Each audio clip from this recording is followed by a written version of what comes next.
कदम रखते हैं, उड़ जाते हैं रंग लोगों के जब हम महफिल में कदम रखते हैं।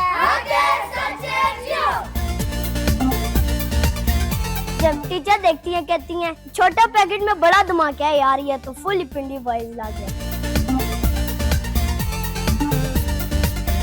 मैं 3 क्लास में पढ़ता हूँ और स्कूल में जाता हूँ भाई फाउंडेशन कॉलेज में, बहुत मजा आता है। मैं एक दिन मरी गया था ना, भाई का मोबाइल मेरे पास था, फिर मैं बनाने लग गया, फिर वो वीडियो वायरल गई तो अब मैं भी बनाने लगी। 4 बजे से सारे पिंडी बॉयज उठ के आ जाते हैं फुल शशकों के साथ, हम वीडियो भी बनाते हैं, बहुत मजा आता है। यूट्यूब पे करते हैं, टिकटॉक पे करते हैं। मैं स्कूल से आके पारा पढ़ के आके पहले ट्यूशन जाता हूँ, फिर ट्यूशन से आके जल्दी आता हूँ ना, काम जल्दी हो जाता है, फिर घर आके वीडियो भी बनाता हूँ, फिर थोड़ा बहुत खेल भी लेता हूँ इन बच्चों के साथ, बहुत मजा आता है। घर वालों की सपोर्ट तो फुल होती है, जैसे भाई भी अभी मुझे करते हैं, वीडियो अपलोड कर देते हैं। मेरे दोस्त देख के बहुत खुश होते हैं और वो भी मुझे देख के बनाते हैं।